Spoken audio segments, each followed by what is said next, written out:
South Carolina Lowcountry is expected to receive some impacts from Tropical Storm Elsa beginning tonight. In this edition of Quintin's Close-Ups, I talk one-on-one with the Lowcountry's morning meteorologist, Josh Marthers of News 2.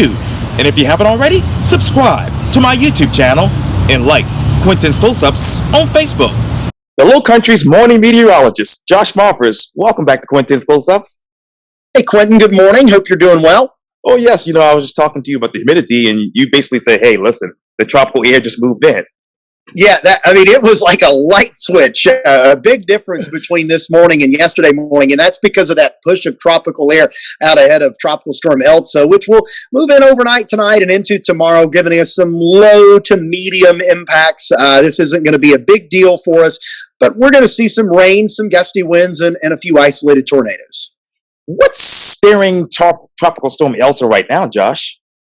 Well, right now it's being picked up by an approaching cold front and a little dip in the jet stream from the west, and it's being picked up out of the Gulf of Mexico and pushed north. And as that happens here over the next 24 hours, you'll see the storm kind of increase in forward motion a little bit and turn more northeast. Right now it's going north. It'll bend a little more northeast and probably parallel I-95 on the west side inland from the coast.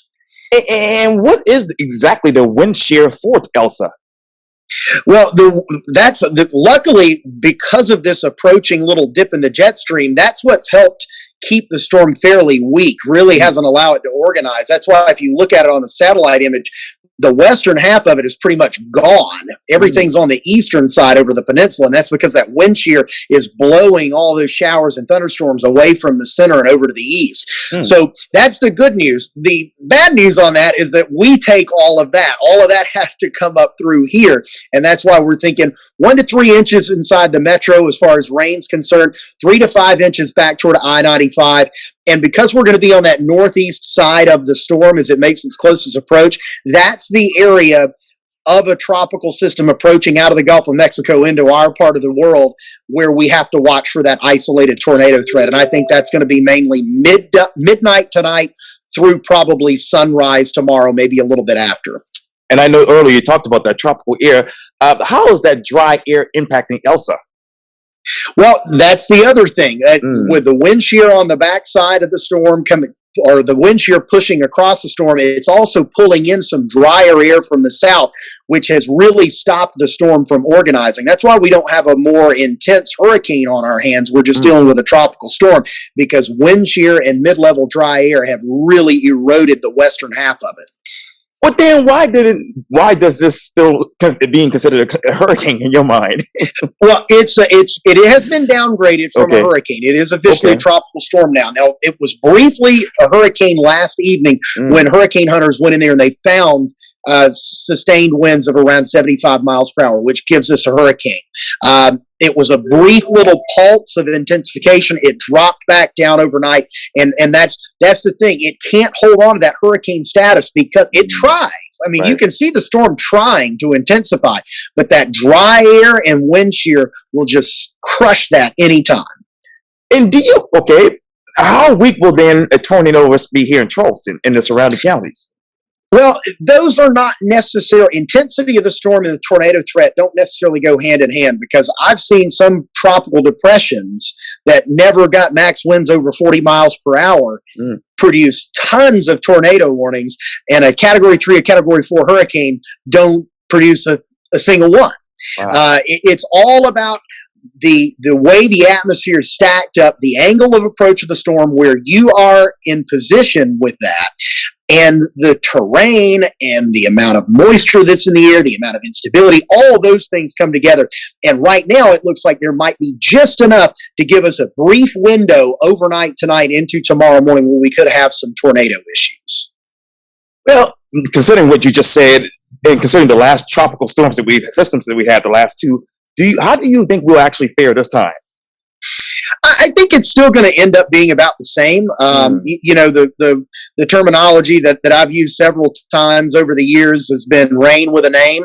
And I think that that's what most of us are going to see. You got to remember, if there is a tornado threat, if there is something like that develops, that is going to be very isolated. Severe weather does not typically impact large spaces, large areas, multiple neighborhoods. In this particular situation, you'll probably get a very weak, very brief spin-up tornado.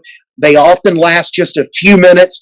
In tropical systems, that's how they are. They're not very intense and they're not very long-lived, but they can come up quickly just because there's so much wind shear and wind energy in the atmosphere and there's so much moisture available. It doesn't take much to bring that funnel to the ground and get a brief little spin up.